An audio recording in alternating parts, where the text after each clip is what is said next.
긍정적인 흐름들을 좀 맛보고 계시지 않을까 싶습니다. 분명 이 흐름 자체는 이번 연말까지도 저는 충분히 이어질 거라고 보고 있고요.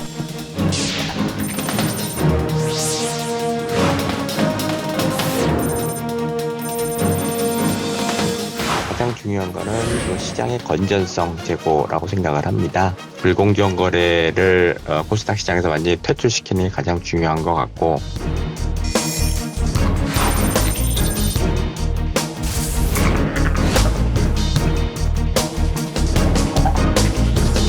시청자 여러분 안녕하십니까. 그래픽으로 만나는 경제 토크쇼 픽. 복잡한 경제 이슈를 쉽고 명확하게 전달해 드리겠습니다.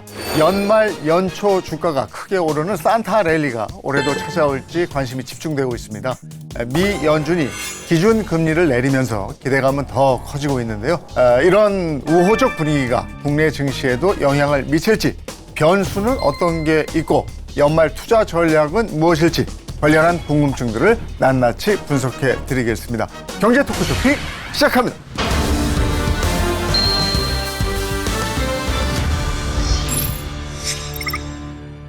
네, 오늘 함께해 주실 분들 소개해 드리겠습니다. 먼저 미래에셋 자산운용의 최창규 ETF 리서치 본부장 모셨습니다. 어서 오십시오. 예, 안녕하세요. IM증권의 박상현 연구원 모셨습니다. 어서 오십시오. 네, 안녕하세요. 네. 그리고 이슈를 보다 쉽게 전해줄 반진욱 기자도 함께하겠습니다. 어서 오세요. 안녕하십니까. 네, 먼저 산타랠리 하는데 산타랠리가 뭔지부터 좀 알려주시죠. 일단은 한국적인 개념은 아니겠죠. 산타라고 불렀으니까. 산타랠리는 결국은 통계적인 개념이고요. 네. 12월 전체를 아우르는 그런 얘기는 아니고요. 12월 마지막 5거래일부터 1월 첫 2거래일 총 7영업일에 걸쳐서 연말 결산, 기간 리밸런싱, 세금 이슈 이런 것들이 맞물리면서 시장이 상승했던 그런 통계적인 효과를 산타랠리라고 보여지는 거고요. 이게 미국 산타 얘기하는 거죠? 네. 그래서 결국은 우는 애기들한테는 선물을 안 준다고 얘기했던 것처럼 최근에도 보면은 산타랠리가 글쎄요 좀 있었다, 뚜렷하게 있었다라고 얘기하기는 좀 약간 모호한 경우도 많았었습니다. 네. 미국은 해마다 옵니까? S&P 500은 1928년 이래로 12월에 74% 기간 동안 플러스를 기록했는데요. 이는 12달 중 가장 높은 수치입니다. 가장 큰 수익을 낸 산타랠리는 2008년 말과 2009년 초였는데요. 당시 막 금융위기에서 회복이 시작되었을 때였습니다. S&P 500이 2008년과 2009년 사이에 6일 동안 7.4% 상승했는데요. 두 번째로 좋은 랠리는 10년 후인 2018년 말에 나타났습니다. 이 두 랠리는 비슷한 상황에서 유래되었는데 모두 S&P 500이 최악의 한 해를 보낸 끝에 나타났습니다. 결국은 새해에 대한 기대감 그리고 새해 정책에 대한 기대감 이런 것들이 압축적으로 나타났다라고 분석을 하고 있는데요. 첫 번째는 금리예요. 결국은 금리가 낮아질 거야 또는 금리가 잔잔해질 거야. 그러면 위험자산이라고 할 수 있는 주식의 할인율이 낮아지기 때문에 주식이 상승이 일어나거든요. 두 번째는 기관들의 윈도우 드레싱입니다. 윈도우 드레싱이라는 게 뭐냐면은 월말 또는 연말에 펀드를 운영하는 매니저들이 갖고 있던 종목을 정리하고 살 건 사고 팔 건 팔고 이런 것들을 윈도우 드레싱이라고 하는데 이 윈도우 드레싱이 긍정적으로 나타나는 경우가 연말에 많기 때문에 산타랠리가 일어났다라고 보여지고요. 마지막으로 미국 같은 경우에는 금융투자소득세를 도입을 하고 있는 국가거든요. 그래서 좀 세금 때문에 세금 관리 차원에서 좀 수익이 많이 난 종목은 어느 정도 정리를 하고 넘어가고 또 수익이 안 난 종목은 더 사고 이런 효과들이 반복되기 때문에 산타랠리가 일어났다라고 분석을 하고 있습니다. 우리나라는 그동안 보면 12월에 오히려 꺼지고 1월에 주식시장이 호황이고 막 이러지 않았습니까? 예, 뭐 저희는 아무래도 좀 세금 이슈가 양도세와 관련된 대주주 뭐 그런 이슈가 연말에 꼭 한 번 있어서 수급적인 어떤 불안이 있었고요. 또 이제 배당락이 이제 최근에 조금 이제 배당하는 날짜가 이제 분산이 되다 보니까 조금 과거에 비해서는 좀 줄어들었는데 연말에 주로 이제 배당을 하면서 이제 배당락이 또 있다 보니까 이제 주식시장이 상당히 조금 요동을 친 부분들이 있는 것 같습니다. 그래서 저희는 그래서 12월 말 효과보다는 사실은 1월 효과라고 하죠. 1월 효과가 오히려 주식시장이 좀 뚜렷하게 나타나는 어떤 성향을 좀 갖고 있습니다. 그리고 아이들도 세뱃돈 가지고 투자하기 때문에 요즘에는 미리 교육시켜야 된다고. 네, 세뱃돈을 참 많이 주는 모양입니다. 네. 그 산타랠리로 인한 평균 수익률은 어떻게 돼요? 결국 통계적으로 봤을 때 산타랠리에 의한 수익률, 즉 상승률은 1% 정도였습니다. 에게 1% 갖고 무슨 산타랠리야? 라고 말씀하실 수 있겠지만 승률이 7할입니다. 네. 결국은 10번 중에 7번은 올랐다라는 거죠. 우리나라의 12월 코스피 흐름은 어땠습니까? 한국거래소에 따르면 지난 10년간 12월 코스피 지수가 월간 기준으로 상승할 확률은 50%였습니다. 10번 중 5번은 월간 기준 상승 마감했고 5번은 하락했는데요. 수익률이 플러스를 기록한 해는 2016년, 2019년, 2020년, 2021년, 2023년이었습니다. 대부분의 연도에서 1월에서 11월 추세가 12월에도 그대로 이어졌는데요. 즉 상승세를 이어간 해는 대체로 연말까지 상승했고 하락세였던 해는 산타가 오지 않았습니다. 그럼 우리나라는 올해 기대를 좀 해봐도 되는 거 아닙니까? 괜찮았잖아요. 최근에 환율이 굉장히 어수선하지 않습니까? 그래서 환율의 안정, 그리고 외국인들의 현물 매매도, 코스피 매매도 지그재그로 이루어지고 있거든요. 네. 환율이 좀 불안정하다 보니까 그래서 외국인들의 유입, 그리고 반도체 실적 전망, 상향 이런 것들이 좀 부합이 돼야 산타랠리가 일어나지 않을까 그런 생각까지 해보고 있습니다.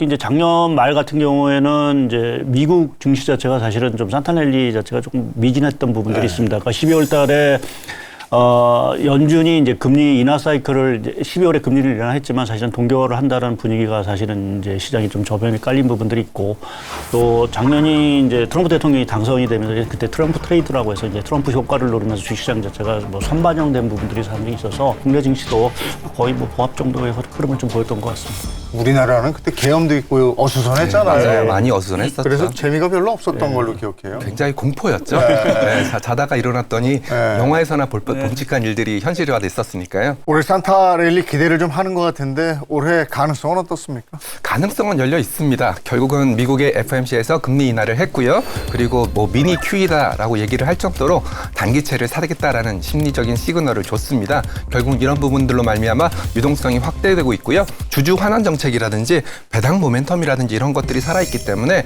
저는 충분히 가능성은 열려 있다라고 보여집니다. 그렇지만 뭐니 해도 지금 상황에서 가장 큰 악재는 비싸다라는 거거든요. 네. 그래서 밸류에이션이 많이 올라가 있는 상황이니까 올라가더라도 한번 뭐 조정받고 다시 한번 올라가는 계단식 구조를 예상을 하고 있습니다. 예, 저는 조금 약간 좀 다른 의견인데요. 뭐 가능성은 열려 있긴 하지만 올해 그렇게 큰 산타랠리를 좀 기대하기는 쉽지 않은 상황으로 보고 있고 가장 중요한 게 최근에 뭐 AI 버블론 자체가 계속해서 불거지고 있는 상황들. 물론 그게 뭐 실제 AI 거품 붕괴로 이어지지는 않긴 하겠지만 상당 기간은 좀 AI와 관련된 주가들이 좀 쉬어갈 수 있는 어떤 시기로 좀 보고 있는 상황들이고요.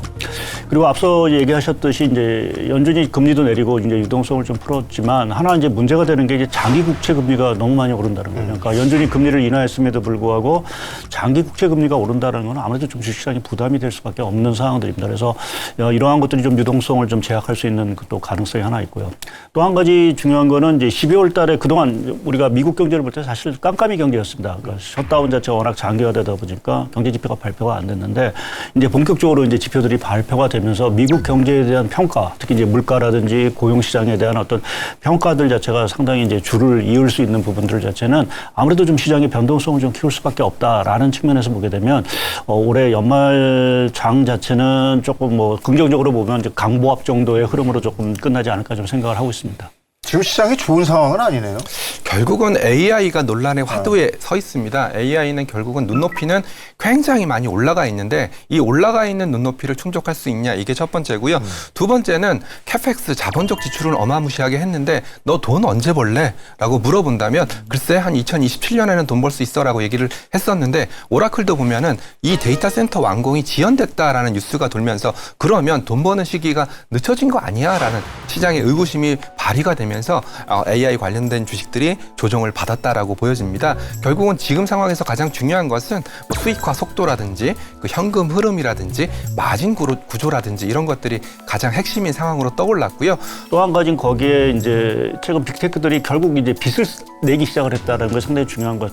그동안에 이제 갖고 있던 이제 잉여 현금을 가지고 투자를 했었는데 워낙 투자 자체가 막대하다 보니까 이제 부채를 이제 끌어쓰기 시작한 부분 그것이 전반적으로 이제 그러니까 뭐 국채 금리뿐만 아니라 회사채 금리 자체를 상당히 좀 올리다 보니까 시장이 그러한 부분에서 조금 불안을 하는 어떤 감을 좀 갖고 있는 부분들인 것 같습니다. 네.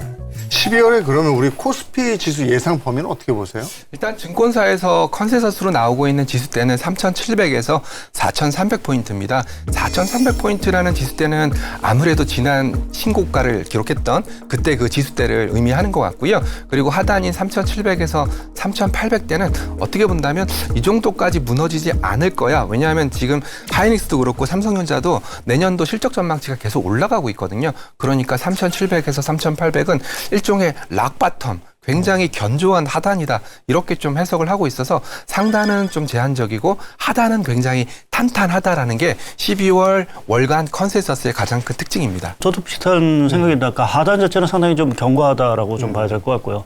결국 국내 증시를 견인하는 게 이제 반도체 업종인데 이제 반도체 업종의 실적이라든지 또 최근에 제가 보고 있는 주요한 게 이제 반도체 가격 지수인데 제가 이러한 가격 지수의 폭등세를 봤을까 정도로 상당히 좀 강한 흐름을 좀 보여줬습니다. 그 얘기 자체는 내년에 뭐 하이닉스라든지 삼성전자의 이익 자체가 여전히 견조할 수 있다라는 부분으로 좀 보이기 때문에 하단 자체는 상당히 좀 견조할 수 있는 부분인데 그걸 이제 상단이 이제 조만간 열리겠느냐라는 부분에서는 뭐 말씀드린 대로 미국 증시 자체가 아직은 조금 이제 AI와 관련된 주식 자체가 조금 주춤할 수 있는 부분들도 좀 있고요.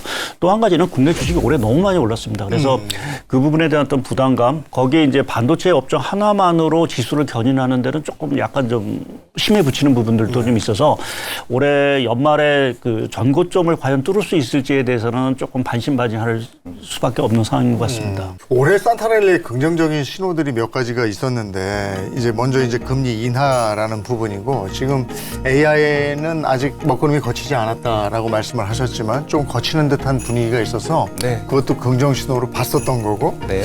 또 하나는 이제 그 배당 소득세 분리과세안 네. 뭐 이런 부분이란 말이죠. 앞서 이제 몇 가지 얘기들이 나왔었기 때문에 이 세 가지 긍정적인 신호 이런 것에 대해서 좀 풀어서 말씀해 주시면 어떨까 싶어요. 예, 뭐 긍정적으로 얘기한다라면 결국 올해 글로벌 증시 자산 가격을 올라가는 두 가지 축은 사실은 AI하고 유동성이었습니다. 그 유동성 자체가 11월에는 다소 좀 마른 듯한 모습을 보이다가 12월 들어오면서 이제 연준이 뭐 상당히 조금 매파적으로 얘기하면서 유동성을 좀 긴축시키지 않을까라는 우려가 있었는데 그 기후 자체는 상당히 약화됐고 오히려 돈을 더 풀어준다라는 부분에서 유동성 부분 자체는 상당히 이제 증시라든지 자산 시장에 상당히 좀 기여를 할 수 있는 부분들이 있고요. 또 내년에 조금 미국 증시 기대할 수 있는 부분은 트럼프 대통령의 그 정책이죠. OBB 예비법이라고 해서 감세법 자체가 내년 초부터 이제 시행이 본격적으로 됩니다. 그래서 아마 그 효과 자체가 미국의 소비 지출이라든지 이러한 쪽에 좀 기대감을 좀 줄 수 있는 부분들이 있어서 뭐 그러한 측면에서 보면 사실은 그 AI보다는 BAI 쪽 자체가 조금 이제 모멘텀을 사실은 좀 얻어갈 수 있는 부분 자체는 조금 긍정적인 부분들인 것 같고요. 국내적으로 넘어와서는 뭐 배당 분리과세는 사실 저는 좀 선반영이 됐다라고 좀 보고 있고요. 근데 다만 이제 긍정적으로 이제 말씀을 드릴 수 있는 건 자사주 소각과 관련된 상법 개정 자체가 이제 대기를 하고 있는 상황들이고 또 12월 중에 아마 코스닥 부양 정책 자체가 이제 발표가 될 거로 좀 보고 있습니다. 그래서 그 부분도 아무래도 증시의 뭐 유동성이 당연히 이제 들어올 수 있는 부분들이고 아무래도 국내 증시의 어떤 상승에 좀 동력으로 좀 작용하지 않을까 좀 보고 있습니다. 저는 뭐 순서대로 말씀드리면 이번 금리 인하 12월 FOMC 금리 인하를 앞두고 굉장히 혼란스러웠었습니다. 왜 혼란스러웠냐면 아마 시청하시는 시청자분들도 아시겠지만 패드워치의 12월 금리 인하 확률이 한때는 30% 미만까지 떨어졌던 적도 있었습니다. 결국은 제가 그걸 바라보는 시선에서 뭘 느꼈냐면 채권을 발행해서 뭐 캐펙스 투자를 한다든지 그런 행위들을 하고 있기 때문에 이자율의 변동성, 즉 금리의 변동성이 축소가 된다면 이들 투자자들한테는 굉장히 긍정적이지 않을까 그런 의미에서 저는 12월 FOMC를 금리 변동성이 축소됐다. 그래서 시장 참여자들이 금리에 대한 변동성 리스크를 어느 정도 이제 해지했다. 이렇게 풀이를 하고 있어서 그런 부분에 좀 긍정적으로 보고 있는 시선이고요. 그리고 저는 배당소득 분리과세에 대해서는 굉장히 좋게 보는 사람이거든요. 그 이유는 뭐냐면 이미 어느 정도 주가에는 반영이 됐겠지만 노력형과 우수형으로 나눌 수 있는 그 배당소득 분리과세에 해당되는 그 기업들의 오너들이 이제는 배당을 늘리기 위해서 왜냐하면 내가 우리 기업의 배당을 조금만 늘려주면 배당소득 분리과세 대상 기업으로 선정이 되고 배당소득 분리과세 대상 기업으로 선정이 된다면 투자자들이 유입이 되고 또 투자자들이 유입이 된다면 주가가 올라가고 이런 선순환 구도가 앞으로 펼쳐질 일만 남았다라고 보고 있기 때문에 배당소득 분리과세 아직 시장에는 글쎄요, 주가에는 어느 정도 영향을 받을지 모르겠지만 전체적인 투자 문화에는 아직까지 영향을 안 줬기 때문에 저는 그 부분에 대해서 굉장히 긍정적으로 보고 있는 네. 사람입니다. 배당 소득세 분리 과세 이 부분을 좀 더 구체적으로 보면 국회 문턱은 넘었어요. 이 내용이 뭔지 좀 소개해 주시죠. 고배당 상장사가 주주들에게 지급하는 배당금에 대한 소득세 분리과세 방안이 담긴 조세특례 제한법 일부 개정안이 통과됐습니다. 고액 배당 구간을 세분화해 연간 배당금 수령액 2천만 원 이하는 14%, 3억 원 이하는 20%, 3억 원 초과 50억 원 이하는 25%, 50억 원 초과는 30%의 세율을 각각 적용하기로 했는데요. 적용 대상은 배당 성향 40% 이상 기업 또는 배당 성향 25% 이상이면서 전년 대비 10% 이상 배당을 늘린 기업이고, 배당 소득 분리과세는 내년에 받는 배당금부터 적용됩니다.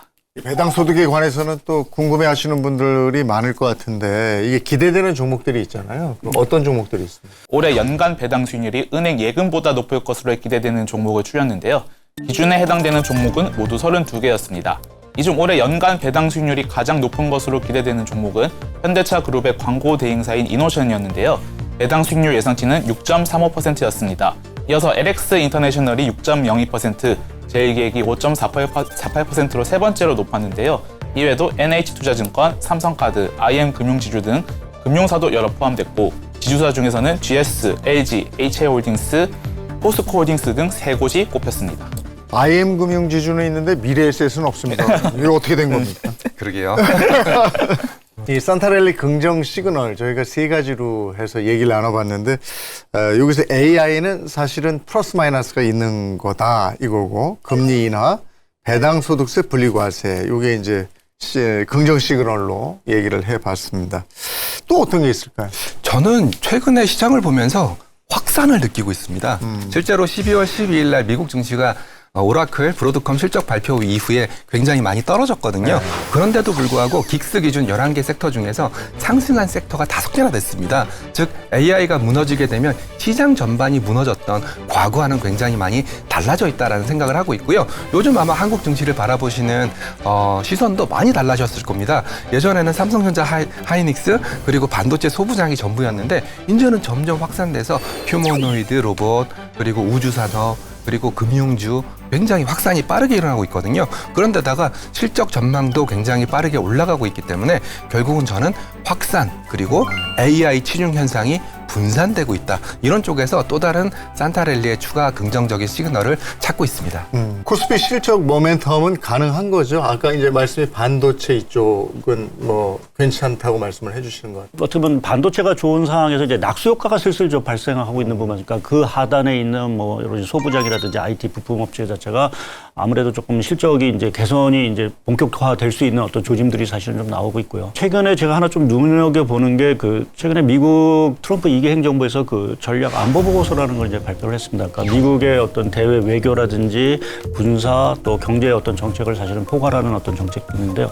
거기서 이제 경제 안보라는 부분 자체를 상당히 좀 강조를 했습니다. 그 경제 안보라는 부분 자체는 미국이 전략적으로 꼭 키워야 되는 어떤 산업에 대해서는 투자라든지 이러한 것들을 적극적으로 하겠다. 그러니까 최근에 보게 되면 미국 정부가 뭐 기업의 지분도 인수를 하고 하는 것들은 그 전략적으로 반드시 내가 이것은 가져야 되는 기업들, 산업에 대해서는 투자를 상당히 좀 많이 하고 있는 부분들이고요. 그것이 보게 되면 뭐 우리가 AI 인프라든지 앞서 얘기했던 우주, 로봇 또 이러한 그 시토리와 관련된 그러한 어떤 공급망과 관련된 업종. 그래서 내년에 뭐 중국도 사실은 미국과의 어떤 경쟁을 위해서 꼭 전략적으로 육성해야 되는 어떤 산업대에 대해서는 상당히 보호막을 킬 거고요. 미국 역시 중국과의 어떤 대결을 하기 위해서는 이 경제 안보와 관련된 업종에 대해서는 상당한 힘을 기울일 것 같습니다. 뭐 최근에 뉴스 하나 나왔죠. 미국이 그 팍스 실리카라고 해서 반도체 공급망, 그러니까 우방국을 중심으로 한 이 반도체 공급망 자체를 공고히 하겠다라는 부분에서는 그러한 전략들 자체가 이제 현실화되고 있다라는 측면에서 우리가 뭐 이제 AI 하나만 상당히 많이 관심을 가졌는데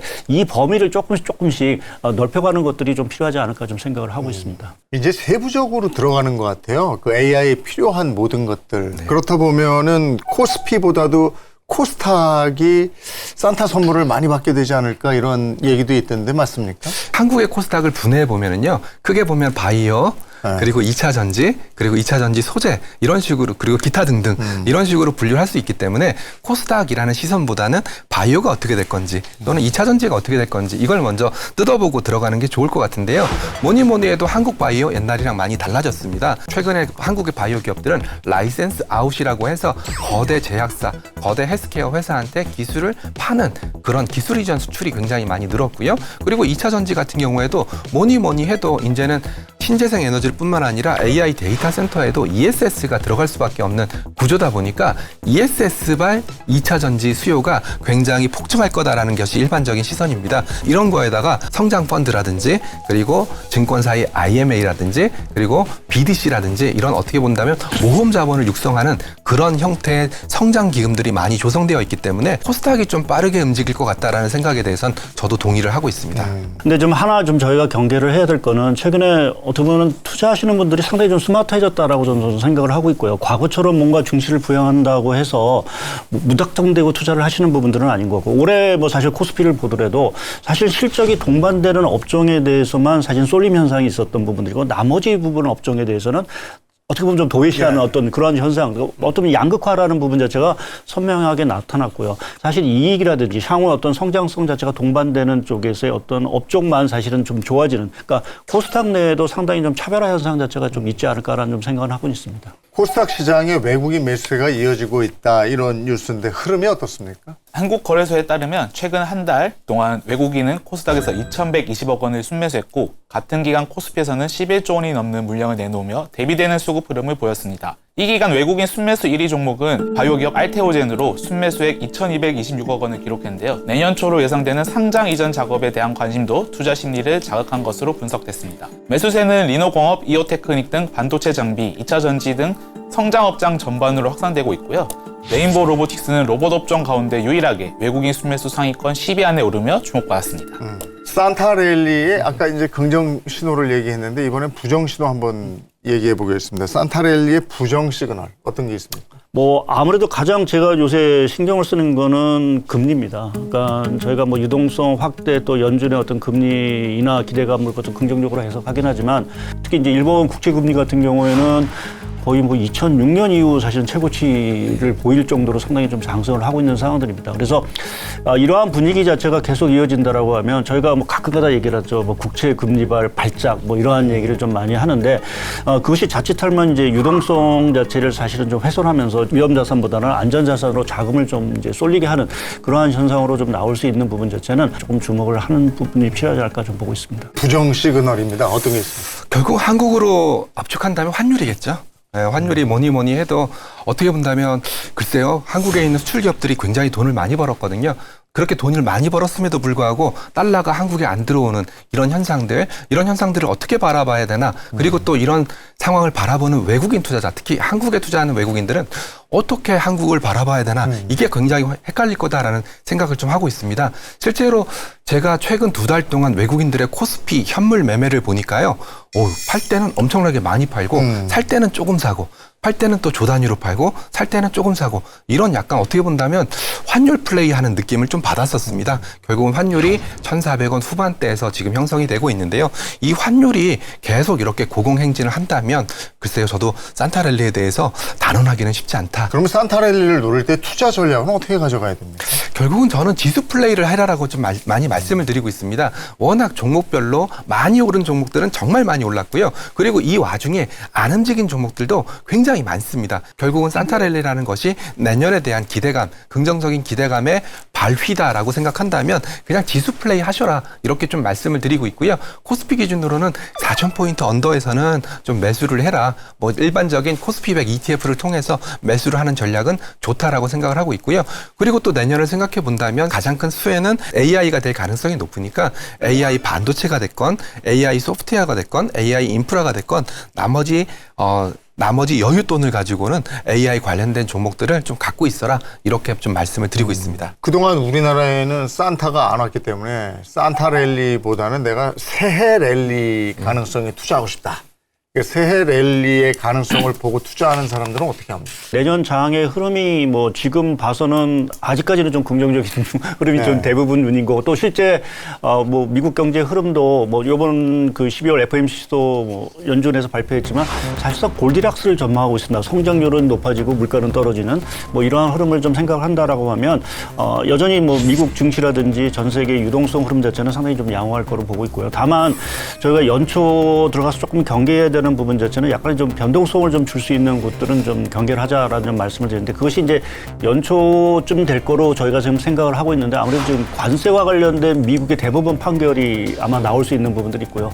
그 판결의 여부에 따라서 뭐 미국 증시가 다소 좀 흔들릴 수도 있는. 그러니까 만약 관세가 위헌 판결이 난다라고 하면 뭐 트럼프 대통령이 행정부에서 상당히 타격을 받을 수 있는 부분, 그것은 이제 트럼프 정책 효과 자체가 상당히 약화될 수 있다라는 부분에서 증시에 좀 부정적인 부분들도 있는 부분들이고요. 또 과거 사례, 그러니까 트럼프 1기 당시 보게 되면 그 트럼프 1기 2차년도의 증시라든지 금융시장 자체가 상당히 좀 불안했습니다. 그러니까 중간 선거라든지 이런 것들을 앞두고 여러 가지 정책에 대한 불확실성 자체가 상당히 커졌다라는 측면에서 보게 되면 그런 어떤 변동성 요인, 뭐 상승세가 꺾인다라기보다는 저희가 조금은 이제 그러한 변동성 요인에 대해서는 좀 경계의 어떤 흐름은 조금 계속 가져가야 될 필요가 있다라고 좀 생각을 하고 있습니다. 새해 랠리를 염두에 두고 있는 투자자들 역시 지수에 투자합니까?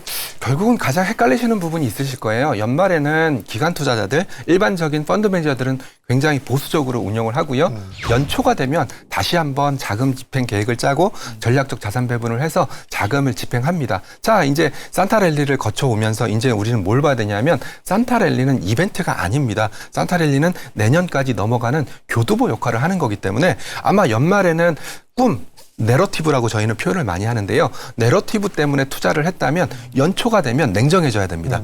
왜냐하면 우리가 연초가 되면 공부도 열심히 해야 되고 또 담배도 끊고 술도 끊고 이렇게 확실하게 그 계획을 세우지 않습니까? 마찬가지입니다. 연초가 되면 확실히 실적이 나오는 쪽으로 접근을 하셔야 됩니다. 실적 플레이를 해야 됩니다. 이때부터는 또 다양한 기업들의 실적이 발표될 예정이거든요. 그래서 실적이 뒷받침되는 쪽으로 움직여야 됩니다. 그리고 내년 미국 증시 전망도 한번 해볼까요? 네, 내년 미국 주식시장 흐름을 두고 월가에선 상반된 분석이 나오고 있습니다. 블룸버그 통신에 따르면 뱅크 오브 아메리카는 보고서를 통해 내년 말 S&P 500 지수가 7,100선에서 마감할 것으로 예상했습니다.